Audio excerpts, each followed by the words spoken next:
Of course, it is Wednesday morning, and that means we are joined in studio by Gabriel McSharry, who is a nutritionist and herbalist. Good morning, Gabriel. Morning, Margaret. Nice and cold out there today. It's freezing. Absolutely. Now, if you have questions for Gabriel, you can text us now to 083 3500 530 or give us a call at 0818 365 500. And we're going to start off this week with questions that had come in to us and that we didn't get to, such as the volume of all the questions. And we're going to kind of do a quick fire round first. That's the best way to describe it.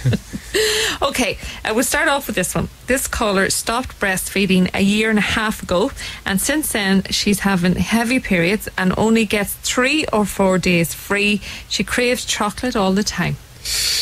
Well, if she's only getting 3 or 4 days free and she's bleeding all the rest of the time, she's iron deficient at this stage, I'd say, and with that you're going to get poor energy, and with poor energy then you tend to crave sweet things like chocolate as a quick pick-me-up. But heavy bleeds, menorrhagia, especially that heavy, is a condition that can respond well to herbal medicines once the cause is determined, and really you need to probe more to get the cause here in this case. But we can do a whole show again on menorrhagia in general because it's a big one. Okay. Now, this lady is in agony with her shoulder. She hurt it some time back. Is there anything herbal she could take for the pain? Yeah, I use an arnica balm. It's a balm I make myself from the herb arnica, which is really good. But I also put some other oils that they use in the East there for much the same type of joint or musculature injury. But the good thing about this balm, it's rubefacient, so it draws blood to the area, and with that speeds up healing. It's also analgesic, which is it reduces the pain in the muscle or the joint, and it has a third function where it accelerates meiosis, which is cell division, so it increases the speed of healing of flesh and bone. So that arnica balm I definitely recommend. Also things like comfrey topically as a cream would be quite beneficial as well. Now, if you have shingles and an upset tummy or crampy feeling, what would you take? Is ginger any good as a remedy? Yeah, well, ginger's great. It wouldn't be that good for shingles per se, but for an upset tummy, definitely. It's ginger has many actions, but it's anti-emetic. So like if you feel nauseous or sick or feel like you're going to throw up, so with travel sickness, morning sickness, ginger is great.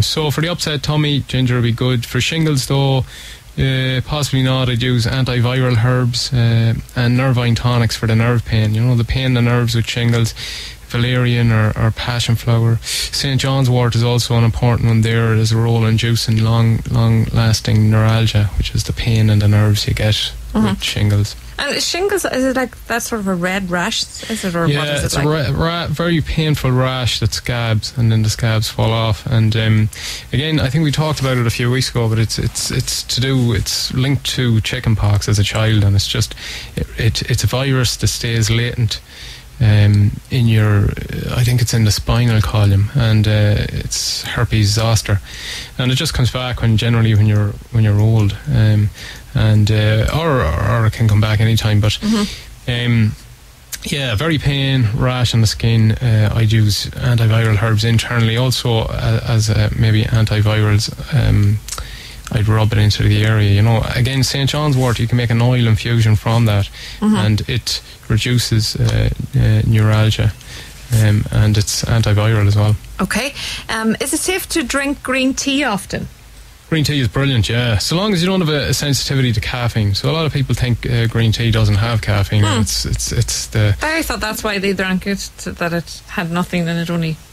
No, I mean, it has brilliant stuff in it, and it's and black tea is good as well, you know, but good quality teas. But if you have a sensitivity to caffeine, drinking too much green tea can definitely spin you out, and you know, you should reduce it or only have the odd one or two. But so would one a day be enough, or could you?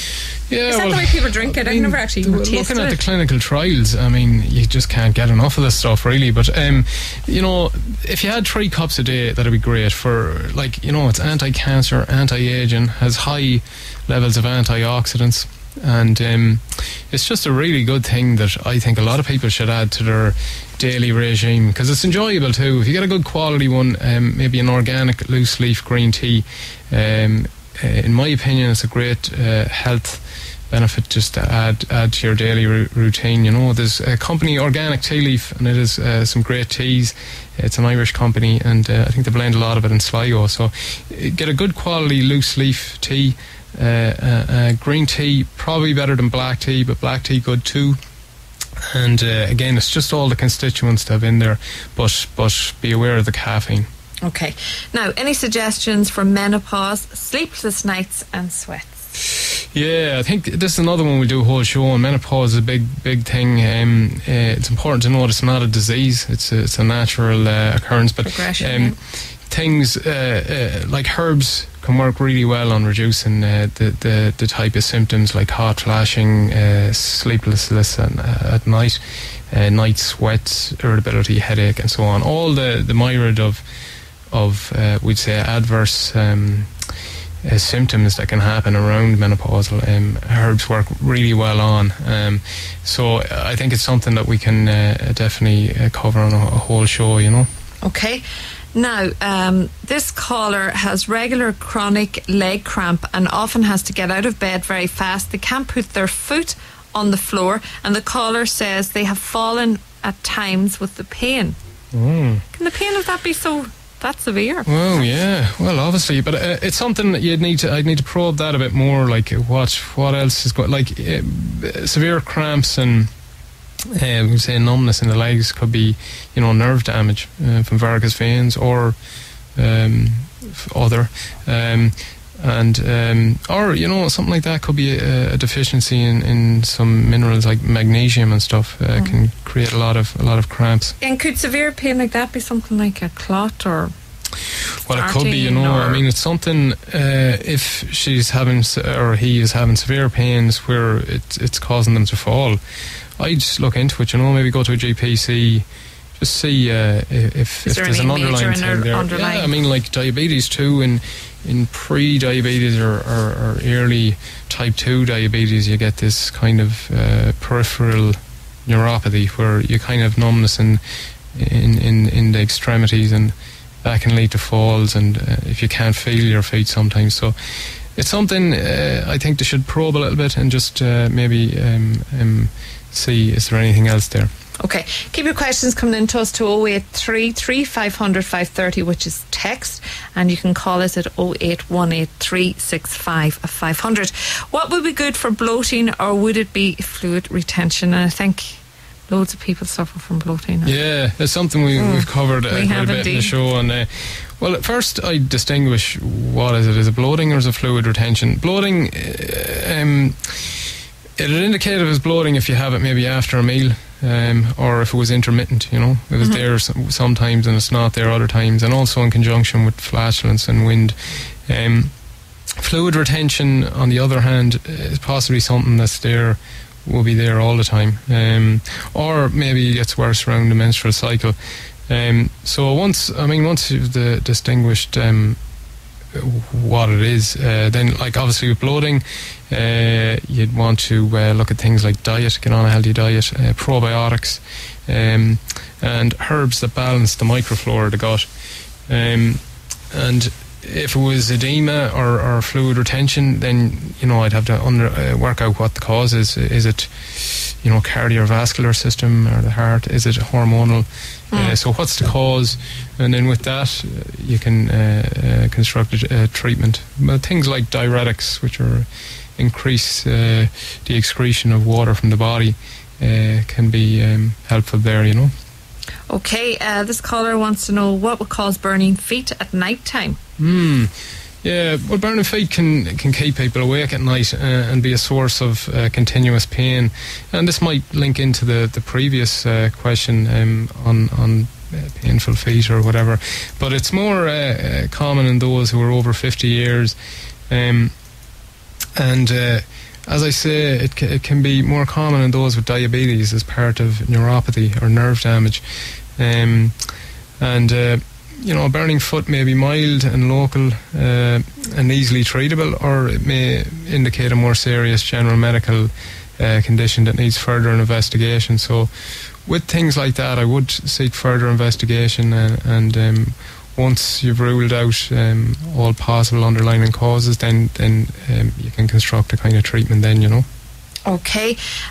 What can one take for the immune system for someone who's always getting cold? And I can put myself into this one. Right. Well, yeah, it is a big one, and we're coming into flu season and cold season, and I think we'll definitely do a show on this maybe the next week. We'll do a full one on it. But things like that I'd emphasise, on a herbal front, the likes of echinacea and astragalus are great to increase white blood cells in the body and increase the immune system. Vitamin D is paramount here, and it's very important. Builds the immune system and keeps it active.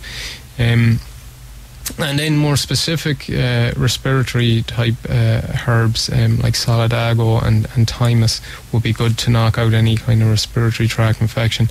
But it's something I love to talk about in length. And so we'll include it maybe in the programme for next week. Yeah. Now, what we're going to do is going to take a quick break. We have a lot of questions coming in, and if we don't get to them this week, we will do what we're doing this week and we'll put them on the list. But there's some there that we will deal with, because there's a few issues that probably need to be looked after this morning.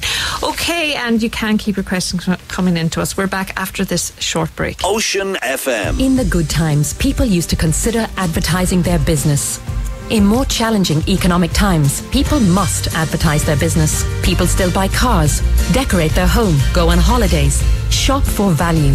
And you need them to do business with you. Ocean FM can help you work smarter. We can target your customers cost effectively, wherever they are, keeping your brand front of mind at this crucial time. Radio is also effective at reaching out to new customers. Add radio advertising to your promotional budget and enjoy a major uplift in brand recall.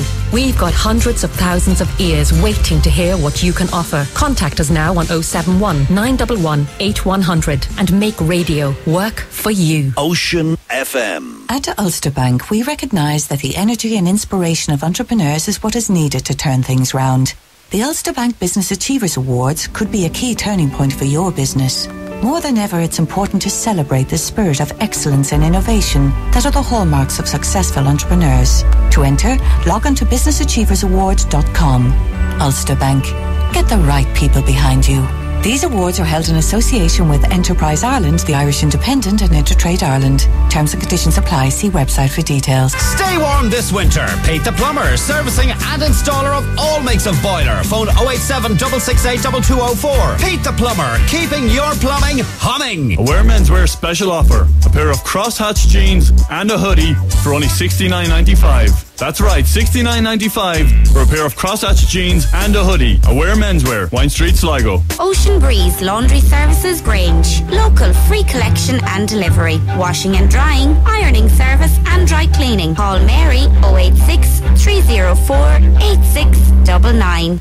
Mullen Brothers Irvinstown. Flooring and blinds. Special offers on carpets, vinyls, laminates and rugs. New stock now in store. Extensive range of blinds available. All domestic and contract work undertaken at great prices. Free measuring and expert fitting. Mullen Brothers Flooring and Blinds, Irvinstown. Open 6 days.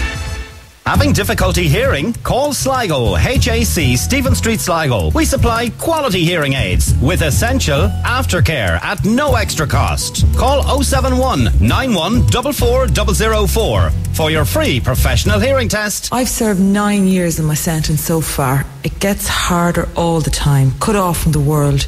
My friends and family don't visit anymore.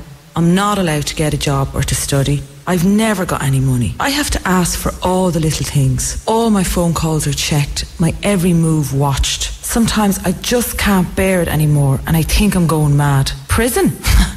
I'm not in prison. I live in my own home. You see, I'm a victim of domestic violence. Domestic violence isn't just about being hit. Emotional abuse is just as damaging. For free confidential support and information, telephone Domestic Violence Advocacy Service 071 91 41515. To have your say, call the Northwest Today comment line on 0818 365 500. Text your comment to 083 3500 530. And you're very welcome back to the programme. We are in the company of Gabriel McSharry, who is a nutritionist and herbalist in Sligo. Now, Gabriel, this lady is having a lumpectomy in 2 weeks and she's looking for help with her ordeal. What would you recommend? But I think it's something you need this lady to contact you directly, maybe just to check on. She's having a lumpectomy. It's a difficult enough case, and it's something I'd need to talk to her more about, But generally, prior to surgery, my recommendation would be less is more, in that like natural supplements and vitamins and herbs and stuff. Probably best start them in the run up to surgery, and then after surgery, they can be very beneficial in context for convalescence and so on. And I mean, breast cancer in general is something that's diet and nutrition and herbs can be really important there. So maybe if she can maybe contact you and if she so wishes, and that's fine, sort it out that way, because she's probably on medication and all that has to be taken. It's too general just to give an answer now. So it'll be a complex case. Okay, so maybe, and of course we have your number here on file. Now, my daughter is 16, has very oily skin and hair, very strong smell of her breath in the morning as well. Is this all linked? Mouthwash is not working. She is thin in build. 16, right. Oily hair and skin. Oily hair and skin could be hormonal. I'd love to know what her digestion's like, with any kind of halitosis, which is foul odour from the breath and stuff. I always look at digestion. It tends to be strongly linked. Maybe a local infection in the mouth, and therefore, a dentist will kind of rule that out. But anything like that, I'd give it a wash for, or a swish. You swish some herbs and then swallow them after. Can help that. And what did you say? She's thin, or she's thin? Yeah. Yeah, I'd look at diet as well and nutrition as well. Okay, and again, someone else saying, is there anything available to counteract bad breath? Been to GP and dentist, no major underlying reason for it, anything herbal. Right, so again, could that be down to what they're eating, or this is good that they've ruled out. Yeah, they've ruled out, we'll say, an infection in the oral cavity, or some sort of something that a dentist kind of will rule out. Then I'd look at digestion, definitely. So, do they have low stomach acid? Do they have, Helicobacter pylori, this thing that's in the upper GI tract, that can cause bad breath and stuff as well. But I definitely look at digestion and diet and treat accordingly. Okay. This caller has an allergy to wheat. What can they eat? Right. Well, they should go on a gluten-free diet. Simple as that, I suppose. If you're allergic to wheat, and it's very, very common in Ireland. In fact, if you're allergic to gluten, which is the wheat protein, it's called celiac disease, and we have the highest incidence per capita in the world in Ireland of celiac disease. Really? And within Ireland, I think the highest incidence is in the northwest. So, we have the highest incidence in the world here, and it's something that a lot of people, I think, should look into. Do they possibly have a sensitivity to gluten or wheat? But anyway, I suppose the simple answer is go on a gluten-free diet. So you avoid wheat, barley, rye, oats, and things like rice and maize, which is corn. They're okay. They don't contain gluten. And you may get away with some things like ancient grains like quinoa, amaranth, millet, and there's one called sorghum. But yeah, maybe see a nutritionist to kind of kickstart you into it. But that's the way. If you're allergic to wheat, remove it. Okay, my son is 15, won't eat any fruit or veg, never did. What can I give him to supplement this? He plays a lot of football. I wonder, would he drink vegetable juices? So if he doesn't eat the veg or the fruit, maybe you'd have the juices. And what about those homemade smoothies without added sugars and stuff like that? Yeah, Made brilliant. from Yeah, fruit, so that's what I was going to kind of suggest. In that, I think it's better than any kind of vitamins you could take as a supplement would be a freshly squeezed vegetable juice. So vegetables like carrots, celery, spinach, and all green leaves, a bit of ginger, beetroot, things like that. If you freshly juice them, now you don't have to drink pints of this stuff, just if you drank a regular glass or a day, brilliant. It's a great way of getting all the a lot of the vitamins and stuff in there. Okay. Now, and finally, just before we let you go, this caller has a very dry skin condition on their face and scalp. They've tried all sorts of creams, but nothing works. Yeah, it sounds like maybe seborrheic eczema or one of the psoriasis, as we talked about before, the atopic dermatitis. And I suppose a similar type of treatment, there's certain herbs that are good for that. Essential fatty acids, I'd say, are really important here. Take high dose, 3 grams at least. UVB or sun exposure is good for that type of condition as well. Okay, now we have a lot of questions in. We have a few more that we need to deal with as well. So what we're going to do is we'll hold them over, and if you have sent in a question today, we promise that we'll get to them next week. We have questions in about deep vein thrombosis, candida. Is it candida? Yeah, candida. And peripheral neuropathy. Yeah. So that's they want the explanation for that. Yeah. All right. What it is. Well, it's mainly a numbness in the extremities, where the nerves have become damaged. So, say generally to the toes. So, peripheral neuropathy could be where you have numbed feeling in your toes, and or that you have pain in the extremities as well. But it's due to nerve damage, and if one has it, they should be further investigated as to why. Okay, so it's go to the GP, I suppose. And just see, maybe check is there an underlying thing like maybe pre-diabetes or something like that, And with questions in about hernias and whatnot. So what we're going to do is we'll gather them together now, and we want to go into more detail as well about a natural way to treat depression, especially now coming into winter, and we'll deal with that. And we're going to deal with menopause as well next week. Yep. Okay. All right, that is Gabriel McSharon, of course. You can contact Gabriel on... Yeah, you can ring me on 07191 22832. So that's 9122832. And of course that lady who was talking to us about the lumpectomy, she can contact you that way if need be. Okay, Gabriel McSharry, nutritionist and herbalist, thanks for joining us. And of course, Gabriel back with us on next Wednesday morning again.